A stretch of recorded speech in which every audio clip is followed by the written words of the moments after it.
Hello guys, welcome back to our YouTube channel Bong রিঅ্যাকশনে। চলে এসেছি নতুন একটা ভিডিও রিঅ্যাক্ট করার জন্য। আর আমার সঙ্গে রয়েছে রিয়া ও রাজীব। আর বসে পড়েছি যে ঈদে যে মুভিগুলো রিলিজ হয়েছে নতুন মুভি যেগুলো সেগুলো তো আমরা জানি, আর একটা হচ্ছে ব্যাচেলর বয় নাটক আছে সেটা আমরা জানি।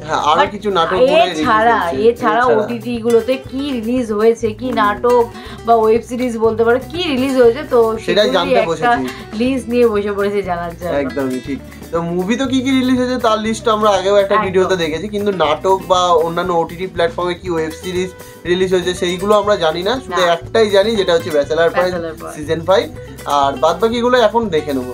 আর অরিজিনাল ভিডিও লিংক ডেসক্রিপশন বক্সে দেওয়া আছে, চাইলে চেক আউট করে নিতে পারো। তো চলো বেশি দেরি না করে আগে দেখে নিই ভিডিওটা।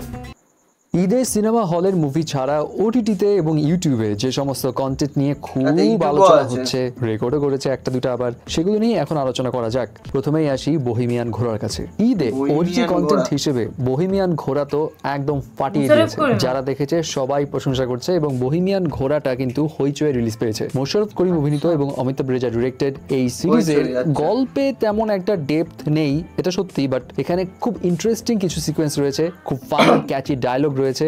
মোর ওভার এখানে গল্পে মোশাররফ করিমের যে 8টা বউ দেখানো হয়েছে, 8জন কিন্তু যেমন কেউ ধর্মে বিশ্বাসী না, মানব ধর্ম মানে, তো কেউ আবার খুব ধার্মিক, মানে ক্যারেক্টারগুলো সবগুলো ইন্টারেস্টিং। এবং এখানে পাঁচমিশালি একটা কাজ রয়েছে, যেখানে প্রেম, ভালোবাসা, রেসপন্সিবিলিটি, বিশ্বাসঘাতকতা সবকিছুর একটা মিশ্রণ আছে। অপরদিকে ওটিটি কন্টেন্ট হিসেবে যেটার হাইপ ছিল তুঙ্গে, সেটা হচ্ছে ব্যাচেলর পয়েন্ট সিজন 5। এবং এই ব্যাচেলর পয়েন্ট সিজন 5 কিন্তু রেকর্ডও করেছে। কাজল আরিফিন অমি নিজেই পোস্ট করেছেন, যেখানে তিনি জানিয়েছেন 3.5 মিলিয়ন প্লাস তারা পেইড ভিউ পেয়েছেন। তার মানে 35 লাখ মানুষ টাকা দিয়ে দেখেছে এটা। সো 40 টাকা যদি হিসাব করা হয়, তাহলে 35 লাখ মানুষ যদি 40 টাকা করে দিয়ে দেখে, তাহলে প্রায় 14 কোটি টাকা হয়। বাপ রে বাপ, সিনেমার থেকে তো বেশি কামায় ফেলছে। তবে এটা নিয়ে একটু মিক্সড রিঅ্যাকশন আছে। কারো কাছে সুপার লেগেছে, আউটস্ট্যান্ডিং, তো কারো কাছে মনে হয়েছে ভাই আগের ওই ফিলটা নাই, বাজেট বেশি হওয়াতে অনেক কিছু বেশি দেখানো হয়েছে, খুব বেশি জমলো না। তবে কেউ আবার এটাও বলছে ভাই প্রথম পর্ব যারা দেখেছে তাদের মধ্যে এমন একটা মিক্সড রিঅ্যাকশন আছে, বাকিগুলো দেখার পরে ওগুলো আসলে কি আমরা বলছিলাম এই কথাটা।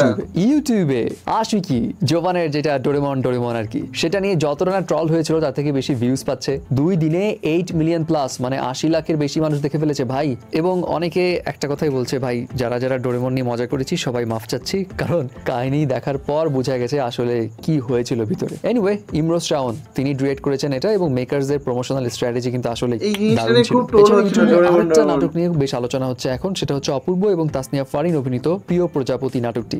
জাকারিয়া শৌখিন ডিরেক্ট করেছে, এবং তার ডিরেক্টেড নাটকগুলো একটু বিগ বাজেটের হয়ে থাকে, লার্জ স্কেলে দেখানো হয়। এখানেও ওরকমই ফ্লেভার পাওয়া গেছে, এবং এটা রোমান্টিক একটা নাটক, যে কারণে যারা কন্টেন্টে প্রেম, ভালোবাসা এই সমস্ত বিষয় পছন্দ করে তাদের কাছে খুব ভালো লেগেছে। আদারওয়াইজ অনেকে এটাও বলছে অপূর্বর এখন এরকম টাইপ ক্যারেক্টার থেকে একটু বের হয়ে আসা উচিত। সো ভিউয়ার্স, এগুলোর মধ্যে কোনটা আপনি দেখেছেন, এগুলো বাদে কোন সেরা কন্টেন্ট আপনার চোখে পড়েছে ওটিটি এবং ইউটিউব মিলিয়ে, সেটাও কিন্তু জানাবেন। আচ্ছা, ভিডিওটা একটুখানি ছোট্ট একটা ভিডিও ছিল, বাট কিছু ইনফরমেশন পেলাম, মানে ওয়েব সিরিজ আর হচ্ছে নাটকের সম্বন্ধে ছিল বিষয়টা, কারণ আমরা জানি মুভির ব্যাপারে আমরা জানা হয়ে গেছে আগে থেকে আমাদের। তো ব্যাচেলর পয়েন্ট নিয়ে তো আমরাই অনেকদিন ধরে জলগোলা দেখেছি আমরা। কিন্তু হ্যাঁ, এটা সত্যি কথা, অনেকেই বলছো তোমরা আমাদের ভিডিওতে এসে, অনেকেই বলেছো একটা মিক্স রিঅ্যাকশন আছে মানুষের মধ্যে, যে ব্যাচেলর পয়েন্ট কারোর কাছে খুব ভালো লেগেছে, কারোর কাছে ভালো লাগেনি, মোটামুটি বা আপ টু দা মার্ক হয়নি। ভাইয়ার একটা কথা ভালো লাগলো, যে কেউ আবার একটা মানে ফার্স্ট এপিসোডটা দেখি ম্যাক্সিমাম এই কমেন্টটা করে যে খুব একটা আমাদের কাছে ভালো লাগেনি, বাট আবার এটাও বললো যে যারা পুরো 8টা এপিসোড দেখেছে তারা বলছে পরের স্টোরি ঠিকঠাক আছে। বিষয়টা হচ্ছে এটা তো অবভিয়াসলি যে একটা মানুষের থট প্রসেস থাকে, যে সিজন 1 টু সিজন 4 দেখেছে, তো এই ধরনের সে তারা স্টোরি দেখেছে, তো কালার গ্রেডিং বলো সবকিছু বলো, তো সেখানে হট করে একটা সিজনে হিউজ পরিমাণে সেই জিনিসগুলো যদি ইনহ্যান্স হয়ে যায়, তো অবভিয়াসলি একটা হট করে একটা ওই কি বলবো ম্যাচ করতে প্রবলেম হয়ে যায়। কারণ হচ্ছে সিজন 3 আর সিজন 4 এর মধ্যে যেভাবে শুরুটা হয়েছিল, সিজন 3 শেষ হওয়া থেকে সিজন 4 শুরু হওয়া অবধি মাঝখানে যে গ্যাপটা, কানেকশনটা, সেটা কিন্তু ঠিকঠাক ছিল, কারণ রিলেটেড ছিল। হ্যাঁ, কারণ আগে স্টোরিটাকে দেখিয়েই শুরু করেছে, বাট সিজন 5 এ সেটা করেনি, এটা আমরা শুনেছি। তো যাই হোক, এইটা যদি না করে থাকে তার পিছনে হয়তো কোনো রিজন আছে, হতে পারে। এই ব্যাপারটা হচ্ছে দেখো সবে শুরু হয়েছে, তো এখনই এত ক্রিটিসাইজ করার কোনো প্রয়োজন নেই, কারণ 100 কতগুলো 120 এপিসোড আছে, সেটা নিজেরাই বলেছে একদম। তো সেক্ষেত্রে 8টা এপিসোড দেখে কোনো কিছু জাজ করা উচিত না, এখনো আরো এপিসোড দেখার পরে জাজমেন্ট পাস হবে যে আদৌ ভালো और খারাপ একদম। তো বাদ বাকি নাটকগুলো আমরা নিয়ে অত চর্চা করিনি, তো জানি না তোমরা বলো যে বাদ বাকিগুলো কেমন হয়েছে বা তোমরা দেখেছো কিনা। মুশারফ করিমের নাটকটা কথা বললো, সেটাও একটুখানি মানে ইয়ে রয়েছে, মানে খুব একটা ভালো অনেকের কাছে হয়তো লাগেনি, কিন্তু কিছু মজা, মানে মুশারফ করিম ভাই যেখানে থাকবে সেখানে মজা থাকবে।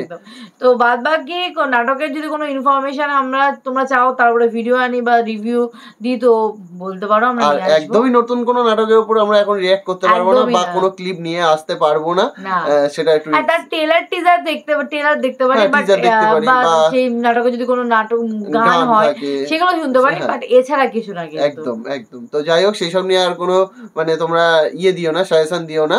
তো যাই হোক, এই ভিডিওটা এখানেই শেষ করছি, দেখা হবে নেক্সট ভিডিওতে, ততক্ষণের জন্য টাটা।